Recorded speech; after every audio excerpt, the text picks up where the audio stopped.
Welcome to Confessions of a Parent Coach. I'm Coach, mother of four, and potty talker, Ann Kaplan. This is the podcast where I confess something from my own parenting and coaching life, teach a lesson around it, and answer your questions. Even we parenting experts are far from perfect, and the real magic happens when we get down with all that imperfection. We get into the gritty side of parenting here, so earbud up and dive in. Welcome into another episode of the podcast, listeners. I am really excited to talk about the spring with you today. It is mid-May when I'm recording this. In fact, I think it's only going to go out like a few days from now. So you're like, for once, getting a podcast recording for me really pretty much the same time that I'm recording it for you. So it's mid-May. It has been around 80 degrees here in Denver for the last couple of days. Yesterday was Mother's Day.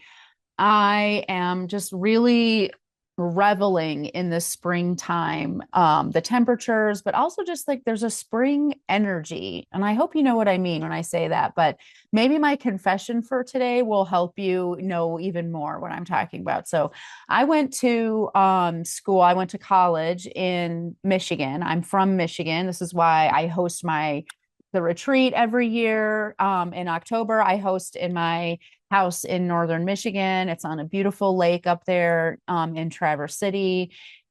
I love Michigan. And now that we've lived in Colorado for over 20 years, I miss Michigan. I'm like biding my time until my kids are out of school and we can be more like home based in Michigan. So I love Michigan, but when I was in college, I went to the University of Michigan in Ann Arbor. And one of the downsides about Michigan is that in the wintertime, it is overcast. We got a lot. We're surrounded by the Great Lakes. Michigan's called the Great Lakes state. Like there is some lake effect weather going on in Michigan. And it's not necessarily like, oh, it's so cold, although it is cold, or, oh, it's so snowy, although it is snowy. It's I haven't seen the sun in months that used to really get to me.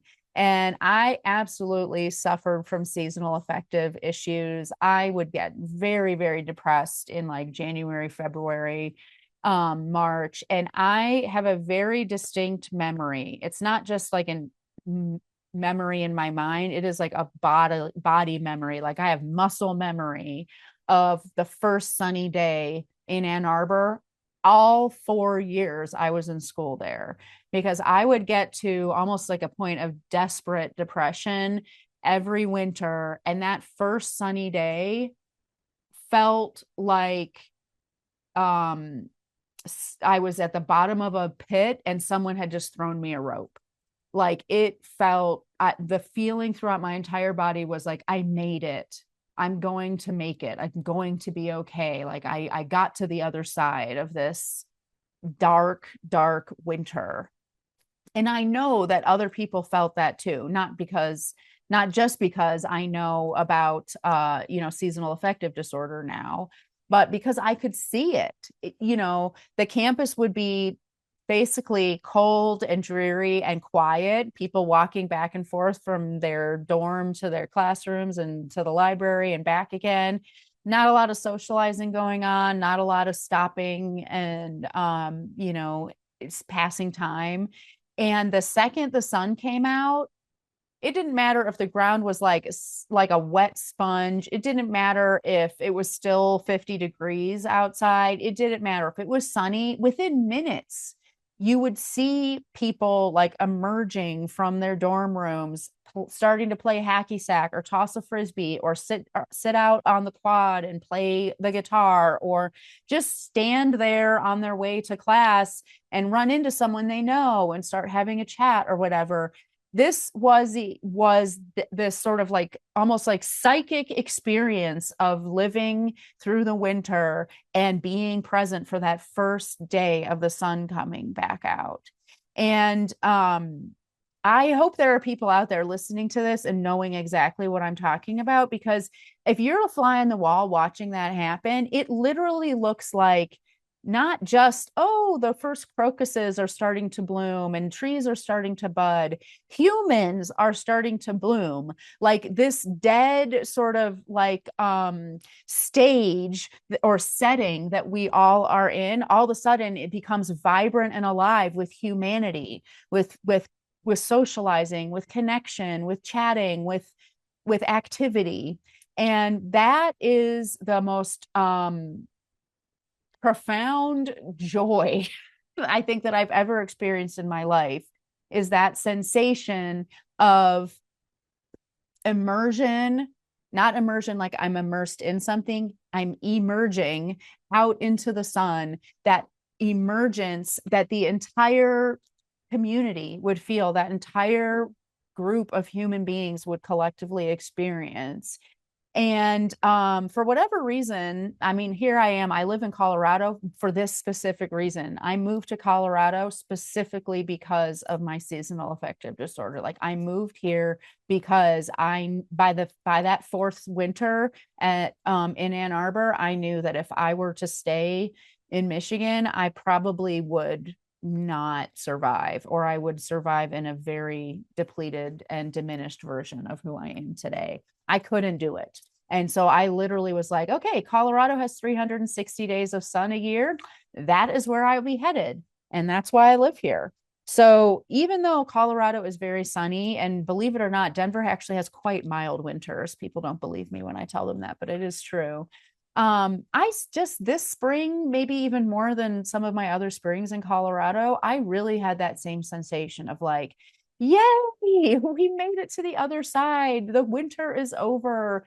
We are here out in the sun. We remember that we love each other, that I like people. I'm emerging from my hibernation. And I think that we all sort of experience this to some degree, but at the same time, we we don't really honor that spring sensation. We talk about spring cleaning and we talk about, the things that we do in the spring, that we need to clean our house out. We need to like get, uncover the grill perhaps, or we need to start, weeding the yard and sprucing up the yard and all of those things.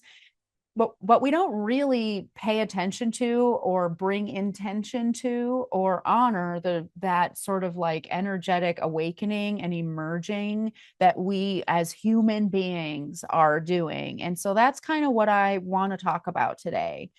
And it's kind of a funny thing. May is a huge month for me in so many ways. First of all, I'm a mom. So I've got the total May-cember thing going on. I've got 4 kids and they all have their like last lacrosse game of the season, their flag day, the teacher appreciation week, the last concert, the recital, the blah blah blah blah. I'm living that dream for sure. So May is a huge month for me, like it is a huge month for most parents. So I've got that going on. But also, May is the month where I really, really, really beat the drum for my fall retreat. And sometimes I get to this point in the year and I'm like, why on earth do I market my retreat in May? Everyone's crazy. We got all this other stuff going on. And also, the retreat isn't until October. Everyone's thinking about the spring, and I want them to think about the fall and the beautiful colors and the stillness on the lake and that crisp little apple cider sitting by the fireside feeling. And it's like I'm swimming upstream here. But really, this year, that feeling of spring awakening and spring cleaning made me start to think like May is the perfect month to talk about this retreat. First of all, we're all finally coming out of hibernation and we're ready. We're ready to try new things. We're ready to feel happy, for goodness sakes, and have joy and be more expansive and exploring and adventurous and all of the stuff that we do in the spring and the summer. Like now is the time for us to actually, grab that stuff and make it happen for ourselves. Also, Mother's Day, hello, happens in May. And this is a retreat for you, moms. And it's a beautiful gift to give yourself or for you to ask for someone to give to you. Or if you're listening to this and you're not a mom, it's a beautiful gift to give a mom in your life, your partner or your spouse, or who knows, maybe even your mom. you know, but mostly it's about this sort of that sort of reassurance and hope that we're experiencing. And it just really got me thinking about the spring in general. Like, first of all, I hope all of you out there had a lovely Mother's Day and whatever that means to you. I personally love on Mother's Day to exercise and do yard work and then have some time with some friends and my kids. And it's not a big deal. I don't take any pictures. You will not see any Mother's Day pictures on my social media streams because when I'm in the moment with things, I don't take pictures. And that's one of the reasons I'm so grateful to all the people who take great pictures on the retreat and share them with me because I'm so plugged in with my people and in my servant heart space, I forget to take pictures. Well, the same thing happens to me on Mother's Day. So those are the things that I did on Mother's Day. I hope you had a great Mother's Day. I also think about like Passover happens during the spring, Easter happens during the spring. There's a spring feeling of renewal and rebirth and of refreshing and being able to believe in, this optimistic view of the future. And that's what I really want to bring forward for you. When we talk about sprucing up our house and doing those spring cleanings or sprucing up our yard, are you thinking also about sprucing up your life, yourself, your person? And that idea fits so well for me with the theme of the retreat this year, which is nourish. We are talking about filling ourselves up in all these different ways, filling ourselves up like psychologically, mentally, in our head space, and then also filling ourselves up in the heart space emotionally, and filling ourselves up in body. How are we taking care of our bodies? How do we fill space with our bodies? How do we show up in the world when we're actually full in those three arenas? And when I say full, I don't mean too full. I don't mean overwhelmed. I mean satiated, nourished, nurtured, taken care of, complete. And I want you to ask yourself, honestly, like, are you? Are you full? Are you nourished, head, heart, and body right now? And if you say yes to all three of those, I call bullshit. Because I think, first of all, that maintaining that fullness and that nourishment and in all those sort of facets of ourselves, it is something that is a never ending, it's a forever project that we undertake, right? It's kind of like going to the dentist. You don't just go one time and then that's it, your teeth stay clean forever. No, you have to keep caring for yourself. And that's the same thing with all of this sort of idea of nourishment and satiety and all of that stuff in those aspects of ourselves. Um, and then the other reason why I call bullshit is because life as a parent is depleting. We are giving of ourselves so much. It's interesting. I asked a friend the other day, because whenever I see a little kid, or I was helping with that, with the sort of flag day at my kid's school the other day. And while I was like in the room getting debriefed by the woman who was like leading all the volunteers, one of the other parents there had a toddler, and the toddler just came up to me and asked me to read him a book. And I was just like, my heart melted. And anytime stuff like that happens, I just miss so much having littles. And so I was talking to another friend. I was like, do you ever miss it? Do you wish you still had little kids? And, do you miss having the baby or the toddler thing? And we talked about it a lot.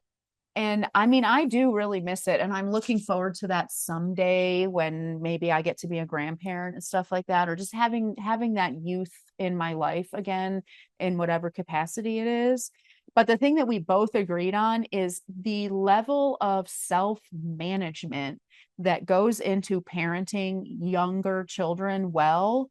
It's not sustainable and it's extremely depleting.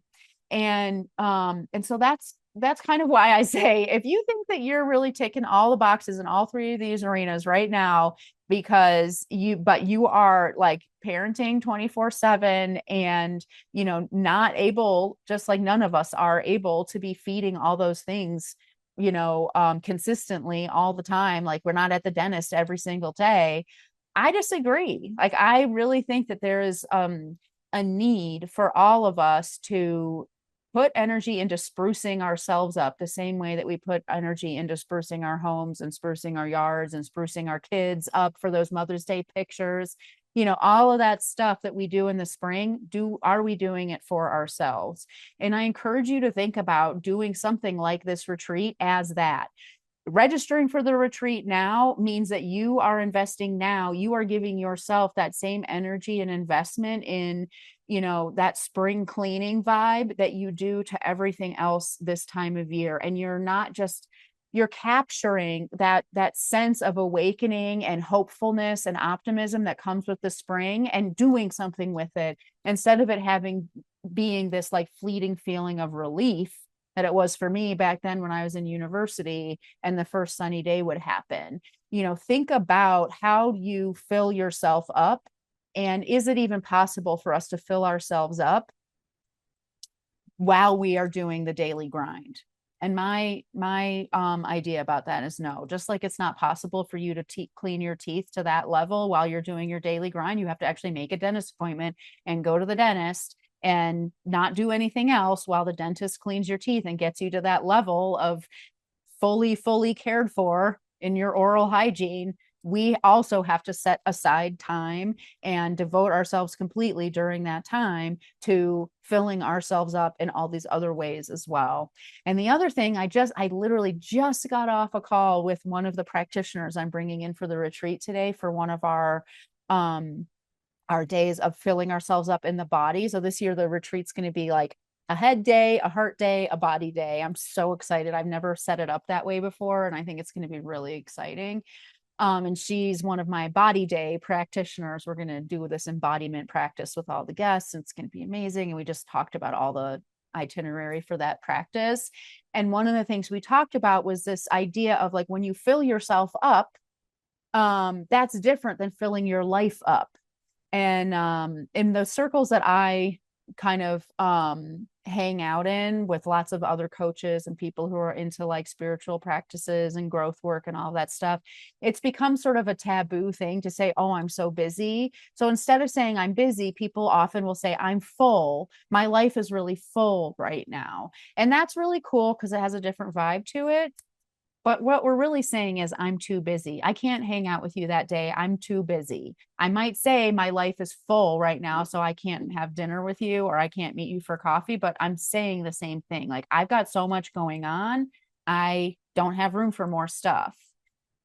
That fullness is to me an empty fullness. What I mean by that is we sort of fill our lives up with lots of things to do, whether it's housework to do or stuff for our kids that we're doing, or planning all the summer activities or doing all the summer activities or housework or whatever it is, right? Our lives are full. And the way that we accommodate that fullness is to empty ourselves. If you think about ourselves as being almost like a balloon that can either be inflated or deflated, in order to make room for all this stuff that I have happening outside of me, like all around me, I have to deflate myself to accommodate and make space for that. And likewise, when I decide to fill myself up psychologically or intellectually, fill myself up, meaning take care of my body, fill myself up emotionally. When I do that, well, heck, that takes up space. It takes up time. It takes up energy. Like I'm expanding and filling that balloon. And that means that, all of that busyness and fullness that was outside of me that I had to deflate myself to accommodate, I probably have to empty some of that out so that I can expand into that space. And I think that's kind of what we're doing when we decide I'm going on this trip. I'm going to do this solocation or solo adventure. I am going to be gone for 5 days. And that's me expanding and taking up space, and everything else that would be in my day during those 5 days, I'm taking it out. It's not full around me. It's spacious around me so that I can expand into that space. I'm creating space for me to be filled. And, that looks different for everybody, but, involves things like making sure someone else is on deck with the kids, or, maybe not making plans during that time, or maybe even having a mom or a mother-in-law or, a friend or something take over carpool, all of the things that we do, taking things off of our plate so that we can expand into that spaciousness and actually truly embody this spirit of renewal and optimism and sunniness and just happiness and joy, and actually giving them that to ourselves way outside these first couple of sunny days where they feel like a novelty and a manna from heaven, and instead have that be part of our day to day going forward. Knowing, like, booking yourself for the retreat now means that you now have all these months ahead of you, knowing that this thing is waiting for you. So after all the craziness of the summer, after all of the wonkiness of back to school, on the other side of that, you have this beautiful moment that is going to feel like a second spring to you. Where most of us don't. Most of us are in batten down the hatches mode after back to school. And I really, really encourage you to capture and take advantage of this little moment of optimism and self-belief and sort of spring renewal that you might be feeling, to commit to giving yourself that for more than just a few days here in the spring. Have that in your mind going forward for the rest of the spring, summer, and have that in your mind as you go through back to school. And then in the fall, come and meet me on my doorstep and give it to yourself deeply and fully in October, when we all get together on the lake in Traverse City and dive deep and fill ourselves up in all these beautiful ways, whether it's this delicious, nutritious meal that our personal chef has created, whether it's relaxing while you get a massage, whether it's doing yoga as the sun rises, whether it's having a really incredibly deep conversation with your coach, whatever it is, filling yourself up fully in October because you chose to take advantage of and not let this moment of optimism and renewal slip through your fingers here in the spring.